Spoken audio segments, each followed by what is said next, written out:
Hello everyone, Pantoufleee here today for a new video in which we are going to try to find out how the armor on the new Japanese tank destroyer is working, because I saw a couple of comments in the Ori review asking me, hey Pantoufleee, would be cool if you could show us the armor profile of the tank directly in a training room so we know how to face it. So here is the video, guys.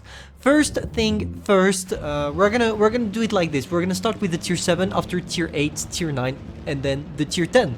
Concerning the tier 7, as you can see, the armor is broken. I told you in the review that it was completely broken.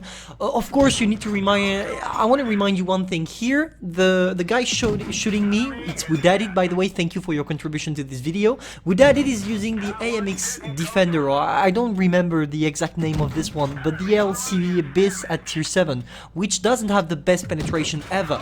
And even if it doesn't have the best penetration ever, it has an average penetration for its tiers. So clearly when you see these kind of things, you understand how hard it is for regular players without gold shells to go through this tank, the tier 7. I'm expecting Wargaming to maybe nerf it, and of course when you finally use gold, it goes better for you. But as long as you're not using gold, it's gonna be extremely difficult for you to penetrate the tank. And does it make it broken? I don't think it makes the tank overall broken, but it makes the armor broken. So that's for the first one. Without gold, that's gonna be a struggle, except of course if you're a tank destroyer. Here you could penetrate.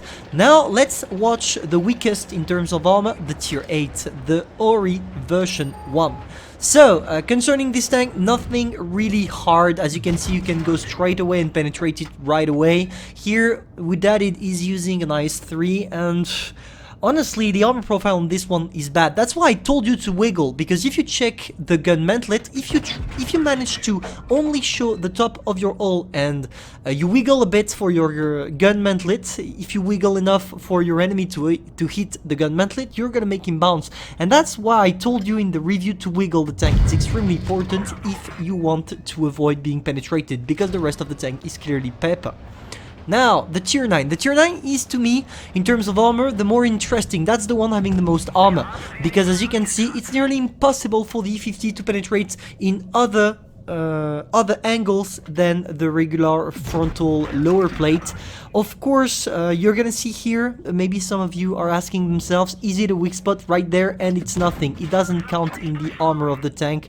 Clearly, don't try it. It's not a weak spot. Don't waste your shells in battle. Now, concerning the overall tank, as long as you stay at the AP, you're gonna probably be able to bounce a lot of things, but as soon as you reach for some APCRs, it becomes so much easier to penetrate the tank, because the top of the hull is easily penetrable. Also, try not to angle too much your Ori version 2, because as you can see, the more you angle it, the easiest it becomes for your enemies to penetrate. Even if it's only at a certain angle, it's quite broken here, because clearly he has it says he can penetrate, but he's not gonna penetrate, and that's for the top of the hull. The top of the hull you're gonna penetrate, but for the rest on the sides, the frontal lower part of the size armor, clearly you're not gonna penetrate, even if it tells you that you can penetrate. Don't try it. Really, don't try it. You saw that the E50 struggled until he passed to gold shells. Now, tier 10. The most interesting, of course, because it's a tier 10. What I like is that with the legendary camo, it looks like it's not penetrable. It is penetrable, but most people will not try it because they can't see that it's penetrable.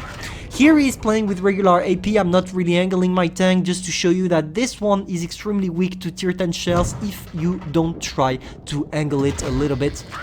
Of course, you have to, a friendly reminder, that's the same as the tier 8, the armor profile. As soon as you angle it, you can do great things. For example, here, I'm impenetrable. So if you do that with your tank, as long as the guy in front of you is not using gold shells, you will not struggle making him bounce. Of course, you need to be careful about your side armor, because clearly your side armor is going to be penetrable quite easily. If you angle your tank too much. So it's all about proportion when you play this tank. Don't angle it too much, because if you over angle it like I'm doing right now, of course I'm gonna get penetrated. Here he didn't try, he tried the frontal armor, therefore he didn't. penetrated, but if he went for the side armor, he will probably penetrate me right now. So yeah, that's all you need to know concerning this tank. Maybe one thing: the lower part of the hull, don't try to angle it, because even if you try, you're not gonna do anything. So two advices: try to hide the lower part of your hull, and second thing to understand: never over angle it, because if you over angle it, you are gonna get penetrated. So yeah, that's all I have to say for this. I hope you enjoyed, because I know some of you asked for it, so here it is. I'm gonna see you soon for a stream. I don't know if I'm gonna stream tonight, maybe not, we will see. Join the Discord server, because we are at 30 members. We are at 30 members away from a giveaway. So if you want to participate, it's for Discord members only, so you have all your chances to win something. So join the Discord server. See you soon, guys.